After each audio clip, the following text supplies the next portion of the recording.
va a descender y va a descender ipsilateralmente, sin decusarse. En cambio, el fascículo reticular, retículo espinal vulvar se cruza parcialmente, es bilateral. Tanto uno como el otro va a descender por el fascículo longitudinal medio. No contento con eso, los núcleos vestibulares también utilizan el fascículo longitudinal medio para descender, y vemos cómo la vía del vestíbulo espinal medial es bilateral, parcialmente cruzado, una directa y otra cruzada, diferente al fascículo vestíbulo espinal lateral, que no interviene, no ingresa acá. En cambio acá sí va a ingresar lo que es el fascículo vestíbulo espinal medial, que como vemos es bilateral, ¿no? Ipsilateral y contralateral.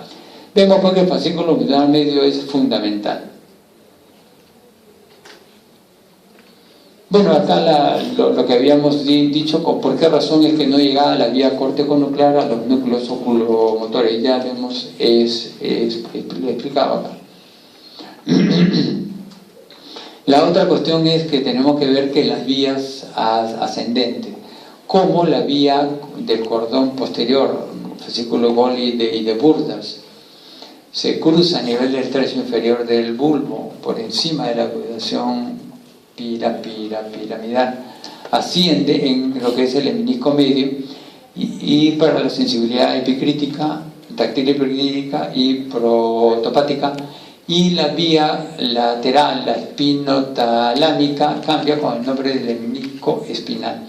Primero separadas ambas vías, después se van juntando y se van dorsalizando para poder ingresar al tálamo óptico. ¿Ok? La otra es la vía piramidal, que primero desciende como un paquete sólido en los 3/5 medios del puente, del pie del pedúnculo cerebral o mesencéfalo. Desciende empaquetado para que por intermedio de los núcleos del puente y sus axones va a haber una disgregación completa de esto para volverse a empaquetar al nivel del bulbo.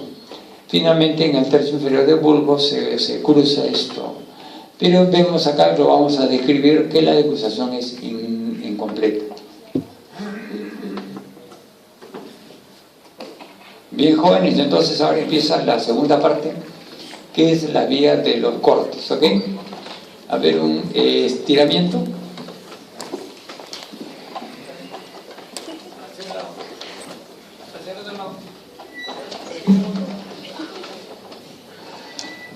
¿Estamos listos para esta segunda parte de esta maravillosa aventura? Acá ahora vamos a ver lo que es la parte topográfica. Son cortes.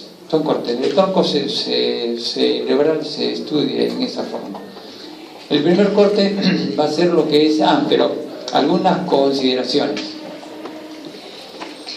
Para que haya un poco de orden, los cortes progresivamente van a ser de manera ascendente, describiendo la anatomía interna, ¿ok? La segunda consideración es de que se destacan los núcleos y las vías. Después, los núcleos y vías tienen un código de colores según el sistema. Por ejemplo, el rojo va a ser para las vías motoras, el azul para las vías sensitivas y verde para las conexiones del cerebelo y la formación reticular. Después, las vías aferentes pueden estudiarse secuencialmente de abajo hacia arriba. En cambio, las vías eferentes es mejor estudiarlas desde arriba hacia abajo.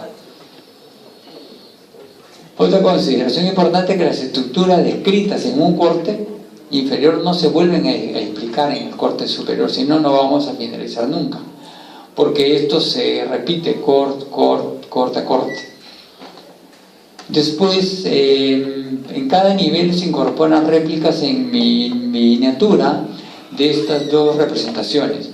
de una vista anterior en la que se ve la vía piramidal, y una segunda vista, sería posterior, pero no se ve la vía de la sensibilidad, tanto lemniscal como cordonal posterior, ¿ok? Entonces, haciendo ya estas consideraciones, podemos ver que también hemos puesto esto. Por ejemplo, una flecha azul va a significar que es una vía ascendente. Una flecha roja va a significar una vía descendente, ¿ok? Después, una flecha de color verde va a significar una vía cerebelosa o un núcleo relacionado. Una flecha de color morado, como nuestro mes, va a significar relacionado con estructura relacionada con nervio craneal. Y una flecha negra finalmente va a representar lo que son estructuras propias del tronco cerebral, ¿ok? Entonces, en cada uno de los cortes vamos a ir viendo esto. Entonces tenemos el primer corte, el segmento C1 de la médula espinal. Este es el segmento C1 de la médula espinal, el corte aproximadamente anterior acá y posterior acá. Entonces primero vamos a revisar lo que son las vías de la sensibilidad. Tenemos acá en el cordón posterior el fascículo grácil o delgado, fascículo cuneiforme o cuneatus. Estos ascienden, la neurona número 1, como bien sabemos, está en el ganglio de la raíz posterior, viene desde los propioceptores, llámese a nivel de los usos musculares, que lo vamos a revisar el día miércoles, los órganos tendinosos de Golgi, entre otros. Tenemos también a nivel de la piel para la sensibilidad epicrítica, todos ellos ascienden. El fascículo delgado desde los miembros inferiores, de la parte inferior del tronco, y el fascículo cuneiforme desde la parte superior del tronco y los brazos, ¿ok? Entonces, de esta manera ascienden hacia niveles superiores. Después tenemos el menisco espinal. Decíamos que el menisco espinal viene la sensibilidad termoalgésica del otro lado del cuerpo, y esto ya es la neurona número 2, que se encuentra en el asta posterior de la médula espinal. La neurona número 1 está en el ganglio de la raíz posterior, y para la sensibilidad termoalgésica y táctil protopática. Los dos ascienden juntos como el menisco espinal. ¿Okay? Después vamos a tener lo que son el tracto posterolateral de Lissauer. Le pongo en azul y rojo, ¿por qué razón? Este es el punto en el cual ingresa la información desde los ganglios de la raíz posterior, ingresa, pero cuando ingresa no penetra directamente al asta posterior, sino que se dividen y ascienden uno o más segmentos y descienden uno o más segmentos para después ingresar. De tal manera que acá tenemos vías que suben y bajan, pero en algunos segmentos. Por esa razón se pone en azul y rojo. El siguiente ya es en rojo. Tenemos, por ejemplo, el tracto córtico espinal lateral o cruzado.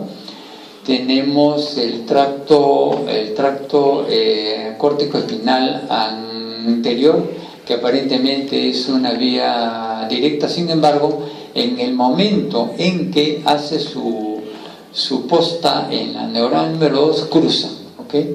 De esta manera que esto es relativo.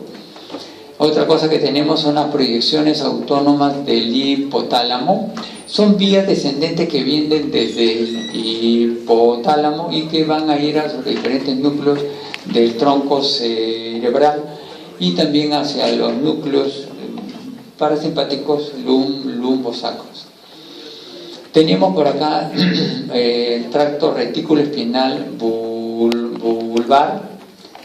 Tenemos el tracto retículo espinal pontino. El retículo espinal pontino viene a ser relacionado con la musculatura extensora. En cambio, el tracto retículo espinal vulvar está relacionado con la musculatura flexora. Tenemos el retículo espinal, acá tenemos también el tracto espinal, que está relacionado con el enderezamiento de la musculatura antigravitatoria. Tenemos el tracto vestíbulo espinal medial, que como habíamos visto descendía por el fascículo longitudinal medio. Este tracto vestíbulo espinal medial, al igual que el retículo espinal pontino, tiene que ver con la activación de la musculatura antigravitatoria. Son para los reflejos relacionados. ¿Qué otro tracto de acá? Retículo espinal. Tenemos también la raíz anterior del nervio C1. Otra cuestión interesante es tenemos también la raíz superior. Bueno, esto vamos a ver después. Lo siguiente que tenemos que ver, que es acá. Tenemos el núcleo trigeminal espinal con su tracto. Ya hemos visto que el núcleo trigeminal espinal es para la termoalgesia y es una continuación de la célula del asta posterior de la médula espinal. ¿Okay? Es una continuación. ¿Qué más tenemos aquí? La raíz superior del 11, del espinal. En realidad, el espinal, la función que tiene es el esternocleidomastoideo y la parte superior del trapecio. Sin embargo, el núcleo, las células que forman el axón que va a ir a estos músculos. A ver, niña, por favor, niña, ustedes dos, atiendan. O si quieren conversar, se van afuera. ¿Ok? Entonces, el mal estudiado como un nervio craneal realmente, porque las células que dan origen a la inervación de estos músculos se encuentran en la médula espinal cervical, sino que estos nervios ascienden, ingresan al cráneo y después salen, pero la función está dada por el asta anterior de la médula cervical fundamentalmente. ¿Qué más? Apareció acá. Tenemos también el tracto espinocerebeloso posterior o cuerpo restiforme, que se encuentra en este punto, ¿no?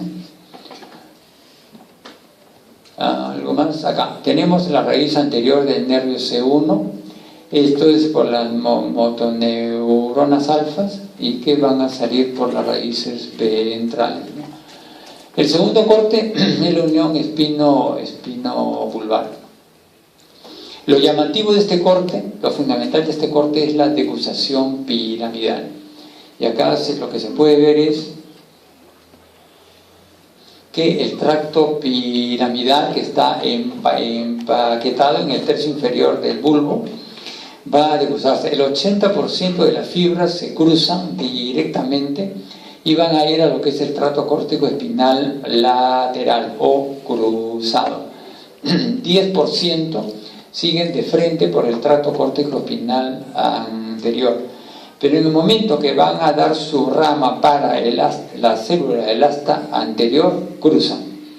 De tal manera que el 90% sigue siendo cruzado. Sin embargo, el 10% son fibras corticoespinales que no se cruzan y bajan directamente. Por eso que le hablaba que la vía piramidal que viene de la área motora es fundamentalmente cruzada, pero no totalmente cruzada. Y este no cruzamiento va para la musculatura fundamentalmente axial. De esta manera se explica por qué razón los pacientes que tienen un reblandecimiento cerebral pueden tener función de la musculatura axial y le puede ayudar mucho para la recuperación y la terapia y para la fisioterapia finalmente. Porque si fuera total y absolutamente cruzada, la situación sería devastadora, mucho peor de lo que normalmente es. Por esta razón el paciente hemipléjico puede empezar a mover el brazo y puede empezar a caminar, pero con mejor recuperación de la musculatura proximal que la musculatura distal, justamente porque esta parte que no se cruza va a la musculatura axial fundamentalmente. ¿Qué más vemos acá? ¿Algún otro? Así. Tenemos lo siguiente, el fascículo longitudinal medial, tan importante que lo hemos revisado ya. Tenemos las proyecciones autónomas del hipotálamo, que como vamos a ver en un nivel superior descienden por el fascículo longitudinal posterior. Después tenemos la formación reticular lateral, en fin, del puente, entre otros más, ¿no? Pero ya se ha revisado en otra clase. Tenemos un corte de la parte media del bulbo. Lo representativo de este corte es la decusación de la sensibilidad. Lo llamativo, lo representativo de este corte. Vamos a ir viendo cómo el fascículo grácil o delgado y el fascículo cuneiforme o cuneatus, que iban en una dirección ascendente, cambian bruscamente de giro y giran anteriormente para ingresar a la neurona número 2 a sus núcleos respectivos. Los núcleos respectivos pues de Gol, núcleo de Gol o grácil, y núcleo de Burdach o cuneiforme. ¿Okay? Desde estos núcleos sale la neurona número 2 con sus axones denominadas fibras arqueadas internas, cruza la línea media y sube por lo que se denomina el lemnisco, decusación sensitiva, pero sube con lo que se conoce como el lemnisco medial. ¿Ok? Esto acá, el menisco espinal, ya lo hemos visto, no es necesario estarlo repitiendo. ¿Qué otra observación hay acá? Acá está lo que se refiere a los diferentes núcleos del tronco. Acá tenemos el núcleo del hipogloso, tenemos la emergencia del nervio hipogloso, 12º nervio. Este nervio nace del surco colateral anterior. Cuando este surco llega a lo que es el relieve de la oliva vulvar, en el siguiente corte cambia el nombre y se llama surco, puede cambiar el nombre y se llama surco preolivar. Entonces la mayor parte del 12º nervio nace de ahí, del surco preolivar, que también se le puede llamar surco colateral anterior. También tenemos la emergencia del 10º nervio. Este nervio emerge por el surco colateral posterior, y de abajo hacia arriba tenemos el 11, tenemos después el 10 y tenemos el 9, todos en el surco colateral posterior. Por demás tenemos acá también ¿qué tenemos acá? Núcleo del tracto solitario. Vean ustedes cómo en esta disposición tenemos el núcleo dorsal del vago. Todos ellos son núcleos que están aquí centralmente. Vamos a ver en los cortes superiores cómo se van dorsalizando. ¿Ok?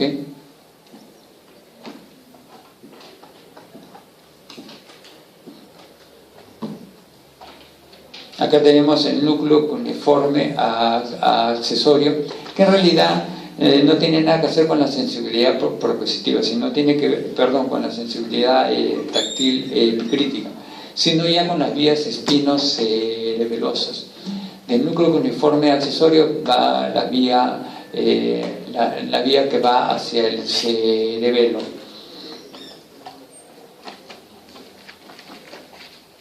En la parte superior del bulbo ya tenemos la representación, digamos, de lo que es típicamente el bulbo raquídeo. Esto se caracteriza por las pirámides en la parte anterior y por los núcleos olivar vulvar u olivar inferior. Aquí vamos a ver lo representativo. Tenemos el menisco medial. Vean ustedes cómo se ha dispuesto el menisco medial en una banda, digamos, longitudinal, de sentido antero-posterior y pegada a la línea media. Es una disposición que el menisco medial tiene. Tenemos las fibras rubro o olivares. Vamos a ver en lo previo.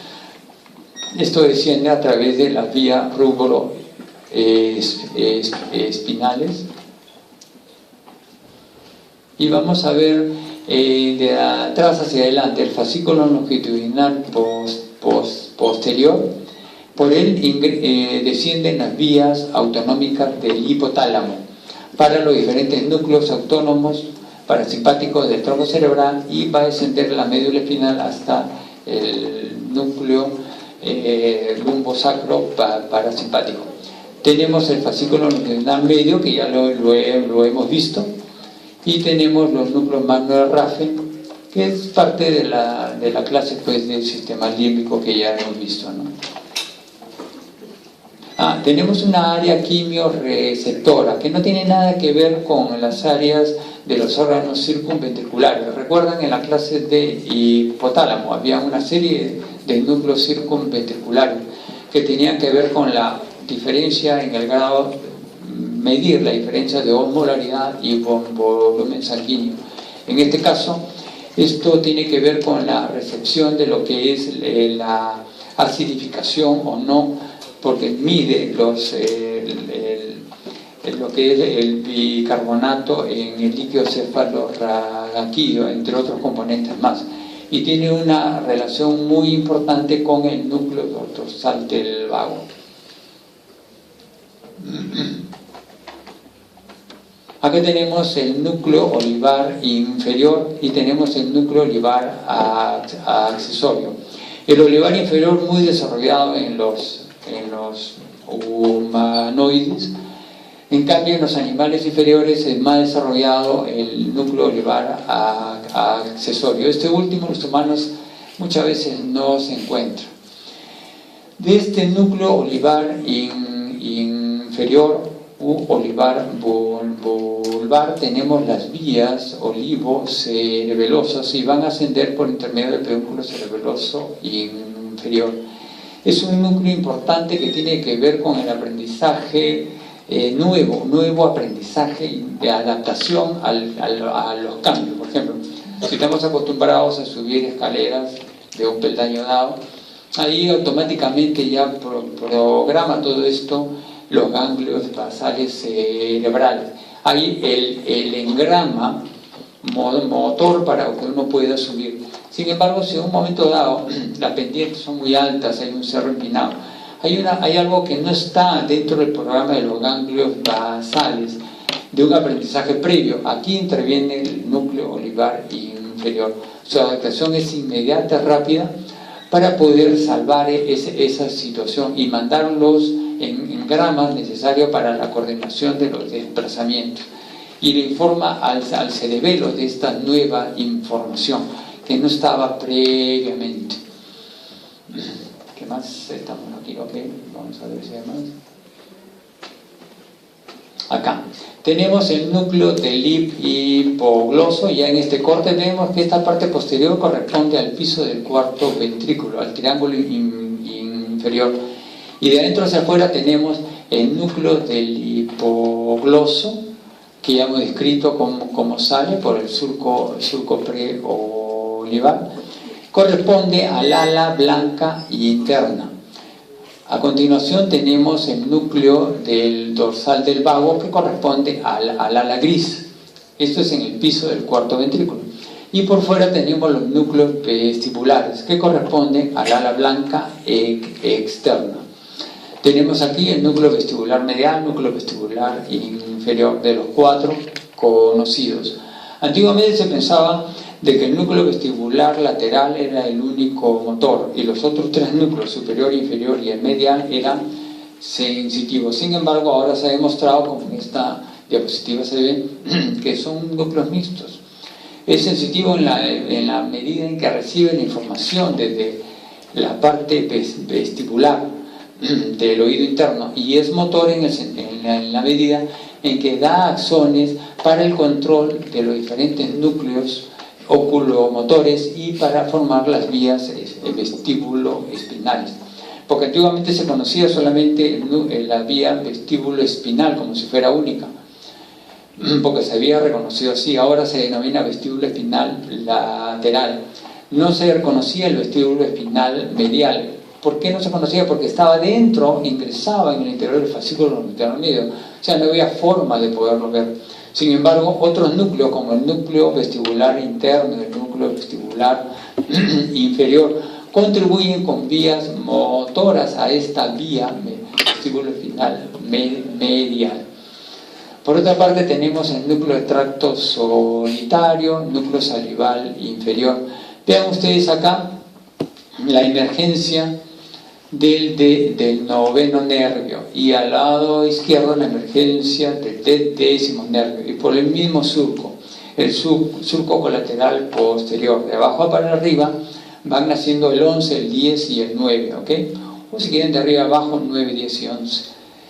Y tanto el nervio, el noveno nervio como el décimo nervio son nervios mixtos, tienen componentes y cada uno tiene 4 componentes diferenciados que ya lo hemos visto.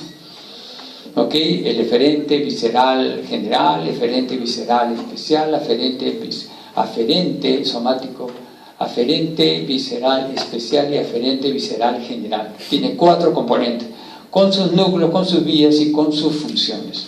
Los dos son nervios mixtos, tienen los 4 componentes. Tenemos por otra parte, por acá, noveno nervio, lo hemos visto, el 12º ya está revisado. Después tenemos el pedúnculo cerebeloso inferior o cuerpo restiforme, un poco más pronunciado. El área quimorreceptora que ya está revisada. Bueno, básicamente esto, ¿ok? El siguiente corte es a nivel del unión bulbo-pontina. En esta unión bulbo-pontina, como vamos a revisar, ya hay unas cosas interesantes. Por ejemplo, ven ustedes cómo la forma del menisco medial cambia. De lo que había sido totalmente vertical en sentido anterior-posterior, la parte anterior va lateralizándose, como lo estamos viendo acá.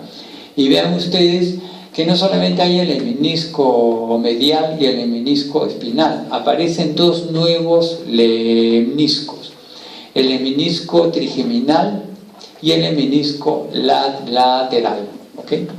El primero de ellos, porque son las fibras que vienen desde el núcleo trigeminal espinal, cruza la denominada proyección transversal del núcleo espinal del 5º nervio para formar el menisco trigeminal que tiene que ascender hacia el tálamo óptico. Y por otra parte vamos a describir cómo las vías auditivas cruzan y van a ascender por el menisco lateral. ¿Qué más? El siguiente, el tracto rubro olivar que después desciende para el núcleo de la oliva, ya lo habíamos visto. Tenemos aquí tenemos lo que es el tracto vestíbulo espinal lateral. Y este tracto vestíbulo espinal lateral que viene del núcleo espinal lateral es el único que se conocía antes. Porque el tracto vestíbulo espinal medial, como les dije, van a ir por el fascículo longitudinal medio. ¿Ok? Bueno. ¿Qué más? Acá tenemos una serie, los núcleos vestibulares medial y lateral. El vestibular lateral que está originando el tracto vestíbulo espinal lateral y que tiene que ver con la musculatura antigravitatoria, fundamentalmente. Por otra parte tenemos el núcleo coclear dorsal y el núcleo coclear ventral. Vean ustedes que tenemos el ingreso del 8º nervio acá, con su rama coclear y rama vestibular.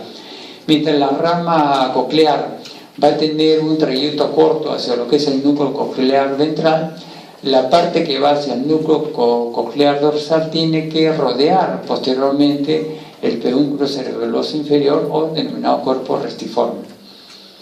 Por otra parte, la rama vestibular del 8º nervio tiene que bordear la parte anterior del cuerpo restiforme para llegar a los núcleos vestibulares.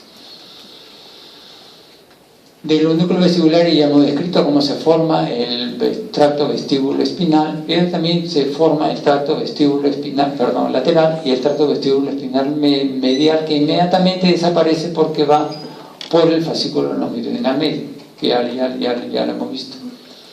Por otra parte, del núcleo coclear dorsal y el núcleo coclear ventral van fibras que cruzan la línea media por el denominado cuerpo trapezoide hacia lo que es para formar el menisco lateral, y ascender hacia el cuerpo geniculado medial a nivel del diencéfalo. La neurona número 2 de la vía auditiva se encuentran acá estos núcleos. La primera neurona ya lo vimos que se encuentra en el órgano, en el ganglio de Corti, y la tercera se encuentra en el núcleo que está en el cuerpo geniculado medial que pertenece al tálamo óptico. ¿Okay? Por otra parte, esta vía auditiva tiene otros núcleos dentro de su trayecto, como el denominado núcleo olivar superior, que no tiene nada que hacer con la parte cerebelosa, tiene que ver con los reflejos auditivos. Por ejemplo, ¿cómo puede hacer uno para escuchar e identificar el sonido de qué parte viene? Hay animales inferiores que tienen unas orejas grandes y las orejas se mueven como si fueran platos. De esta manera que pueden captar. Sin embargo, nosotros ¿qué hacemos? Hacemos esto. ¿Sí o no? ¿Y qué hacemos ahí? Hacemos que si el sonido viene desde el lado izquierdo, la onda sonora llega primero a un oído y después por la distancia llega al segundo oído. Esa diferencia mínima en el tiempo es procesada por el núcleo olivar superior y nos da la oportunidad de diferenciar el sonido en el espacio. Saber que un sonido viene de arriba a la izquierda o de abajo a la derecha, en fin. Ese es un núcleo. Posteriormente, en el ascenso por el lemnisco lateral, van a ver el núcleo del lemnisco lateral. Tenemos el colículo inferior también, que es un centro reflejo importantísimo. Y finalmente para llegar al cuerpo geniculado medial. Tenemos pues por acá la emergencia del séptimo nervio craneal y la emergencia del sexto nervio craneal. Ambos nacen a partir del surco bulbo protuberancial. El primero, el sexto nervio, por encima de las pirámides, y el segundo nace a nivel de la fosita lateral del bulbo. ¿Ok, jóvenes? ¿Qué más? Eso ya lo hemos visto. El siguiente corte es la parte media del puente. Aquí en esta parte media del puente vamos a ver algunas cosas. Tenemos cómo el tracto córtico espinal se ha disgregado debido a los núcleos del puente y a las fibras que están separándolo. Tenemos por otra parte, vean ustedes cómo el lemnisco medial, el lemnisco espinal lateral y el trigeminal van juntándose y van alineándose y se van proyectando posteriormente para que ingresen al tálamo óptico. Por otra parte, tenemos acá una cuestión interesante, como el núcleo del motor ocular externo y la rodilla del facial, que son los axones dentro de la protuberancia, rodean a manera de una J para después irse ventralmente, hacen un relieve en el piso del cuarto ventrículo como la eminencia teres. ¿Ok? Tenemos el séptimo bis, que como visto también es un nervio mixto, tiene componente visceral, componente eferente visceral especial y componente eferente visceral general. Es un nervio mixto. Acá tenemos la formación reticular paramiana del puente, que hemos visto que es el centro inferior de la mirada conjugada horizontal de los ojos. Tenemos los núcleos del puente, tenemos también lo que se denomina la fibra transversa del puente, para formar lo que es la vía pontocerebelosa que ingresa al cerebelo por el pedúnculo cerebeloso medio. ¿Ok? Cuando les preguntan en el examen qué vías salen por el pedúnculo cerebeloso medio, ustedes me contestan algo y los agarro a cachetadas, porque nada sale por el pedúnculo cerebeloso medio, solamente ingresan las vías. ¿Ok? No se olviden de eso. Tenemos también el pedúnculo cerebeloso inferior y el posterior está a nivel del techo del cuarto ventrículo. Los núcleo pontino del RAFE, que tiene vías serotoninérgicas, fundamentalmente. El siguiente corte es la parte superior del puente. En este caso vamos a ver algunos detalles interesantes. Vemos cómo el lemnisco medial, el lemnisco lateral, el lemnisco espinal y el trigeminal se van alineando ya en una hilera, uno tras otro. Por otra parte, vamos a ver la raíz, núcleo de la raíz mesencefálica del trigémino. A partir de este punto se ve y va a recorrer hacia el mesencéfalo. Este núcleo, raíz mesencefálica del trigémino, tiene que ver con la sensibilidad propioceptiva de la musculatura masticadora y de la musculatura facial.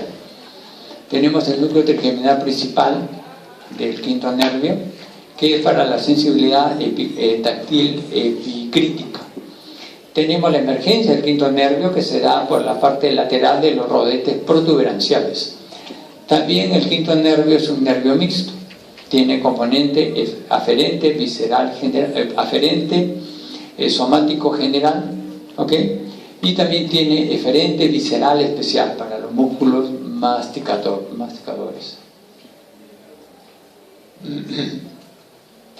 Acá tenemos núcleos cerúleos, que es un núcleo importante, el principal núcleo noradrenérgico del tronco cerebral. En el piso corto ventrículo, en la parte superior lateral, se puede ver como una coloración oscura por el pigmento de melanina que este tiene. Está relacionado con el estrés, con la adaptación a diferentes estímulos. Tiene mucho que ver con las vías descendentes inhibitorias del dolor. Tenemos el núcleo pedúnculo pontino, que tiene un componente colinérgico y tiene un componente dopaminérgico. Este núcleo pedúnculo pontino debe de estudiarse no en el tronco cerebral, sino estudiarse con los ganglios basales, porque tiene que ver con funciones relacionadas con la iniciación del movimiento, con el mantenimiento del movimiento y con la detención del mismo. Es un núcleo importante que está lesionado muchas veces en la enfermedad de Parkinson y que explica una serie de manifestaciones clínicas que no se explican por las lesiones únicamente de los ganglios basales. Tenemos la parte inferior del mesencéfalo, caracterizado por la presencia de los colículos inferiores. Aquí vamos a ver cómo el lemnisco medial, el espinal, trigeminal y lateral, vean ustedes, ya se alinean en una hilera, uno tras otro. Y aquí vemos cómo el lemnisco lateral ya está prácticamente finalizando, y desde el lemnisco lateral va a ingresar las vías espinotectales. Por otra parte, vamos a ver acá, sé que esto ya lo habíamos visto, otra que llame la atención, son las fibras córtico-espinales. Las fibras córtico-espinales y las fibras córtico-nucleares o córtico-vulvares ocupan lo que son los 3/5 medios del pie del pedúnculo cerebral. Hacia atrás tenemos las fibras temporopónticas y adelante las frontopónticas, de la vía frontopontocerebelosa. Que ya lo hemos revisado. Tenemos la decusación de los pedúnculos cerebelosos superiores desde el núcleo dentado del cerebelo, neocerebelo, salen las vías por el pedúnculo cerebeloso superior, decusación de los pedúnculos cerebelosos superior, que ya lo hemos visto, y su camino hacia el núcleo rojo, y de ahí al tálamo, y de ahí a la corteza cerebral por la vía dentro rubro tálamo cortical, que es un circuito, ¿no? Córtico ponto cerebeloso, y después del cerebelo dentro rubro tálamo cortical. Es una vía del neocerebelo. Tenemos la decusación del cuarto nervio. El cuarto nervio es el único que se cruza, pero que se está cruzando en el interior del tronco cerebral, y es el único que nace en la parte posterior. Está naciendo a los lados de la válvula de Vieussens, que viene a ser la parte superior del velo medular superior entre los pedúnculos cerebelosos superiores. superiores, ¿ok? El cuarto nervio, tenemos el núcleo del cuarto nervio, un nervio patético. Tenemos por otra parte acá la sustancia, bueno, eso lo vamos a ver después. Aquí algo que llame la atención, tenemos el colículo inferior, que es para los reflejos auditivos. Sustancia gris periacueductal, importantísimo, tiene múltiples funciones. Una de ellas es la modulación del dolor, porque tiene una serie de células neuronas encefalinérgicas. Tenemos la sustancia negra con su parte reticulada y su parte compacta. Parte reticulada GABAérgica, parte compacta dopaminérgica. De ahí nacen las vías nigroestriadas. La lesión de esto ocasiona la enfermedad de Parkinson. El núcleo tegmental ventral y interpeduncular, que lo vamos a ver en los cortes superiores. Parte superior del mesencéfalo. Acá estamos viendo, a ver, jóvenes, niña, ¿te sientas? Gracias. Tenemos el corte superior, parte superior del mesencéfalo con los colículos superiores. Vamos a describir lo que hemos descrito previamente. Vemos ya que el menisco medial, terminal espinal y van a estar ya finalizando. Del menisco espinal sale la vía espinotectal y del colículo superior están haciendo lo que es la vía tectoespinal, que ya se nos viene ahora. ¿Okay? Y con la decusación de los tractos tectoespinales. Esta es una vía importante que tiene que ver con el movimiento involuntario rápido de la cabeza y de los ojos hacia un estímulo, en este caso estímulo visual, o si es un estímulo auditivo, el componente del colículo inferior. Acá tenemos las fibras dentorubrotalámicas, ¿no?, que es parte de lo que hemos visto. El núcleo rojo, rubro talámica, que viene a ser del neocerebelo. Tenemos acá lo que es el núcleo de Edinger-Westphal, que es el parasimpático del tercer nervio, que tiene que ver con la miosis. Tenemos el núcleo motor ocular común, ya hemos visto el motor ocular común para el recto superior, inferior, interno, oblicuo y menor, y elevador del párpado superior. Como los axones del tercer nervio atraviesan el núcleo rojo, y la emergencia es a nivel del surco pontomesencefálico, a nivel de lo que es el triángulo que están entre los pedúnculos cerebrales. Finalmente, la unión mesencéfalo-diencefálica. Este es el último corte. Acá vamos a ver algunas peculiaridades. Tenemos representado lo que es el cuerpo geniculado lateral para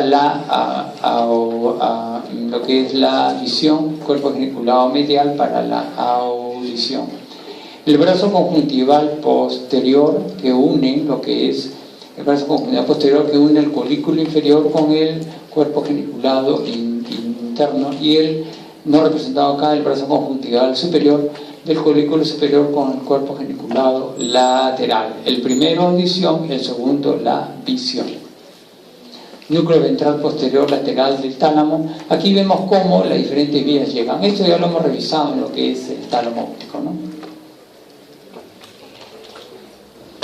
Acá tenemos el núcleo pretectal, es un núcleo importante que viene a ser la coordinación. El núcleo, la vía visual llega en parte también acá, y el estímulo visual en un solo ojo va a provocar la miosis bilateral. ¿Por qué lo produce esto?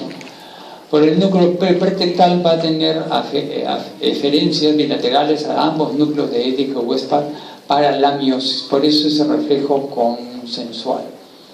Tenemos, como le mencionamos, el centro de la mirada ascendente, el centro de la mirada descendente.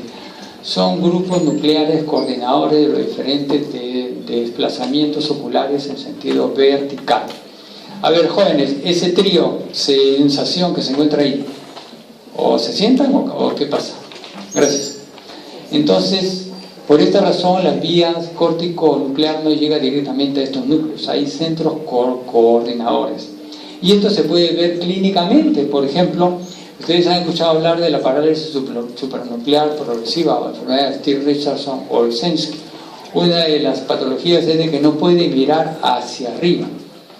¿O por qué? Por alteración de este centro de mirada ascendente.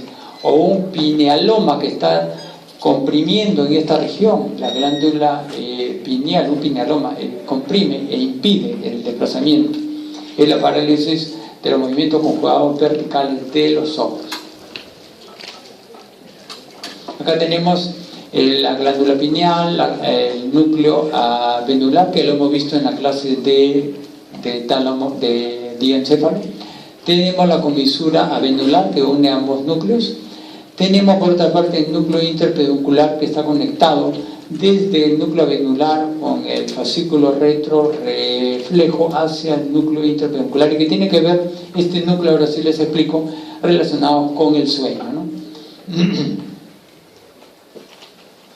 Ahora bien, las imágenes de resonancia magnética nos pueden ayudar en algo en lo que es el tronco cerebral. Sí, un poco. Acá tenemos, adivinen ustedes qué cosa es eso. Esto no viene a ser sino el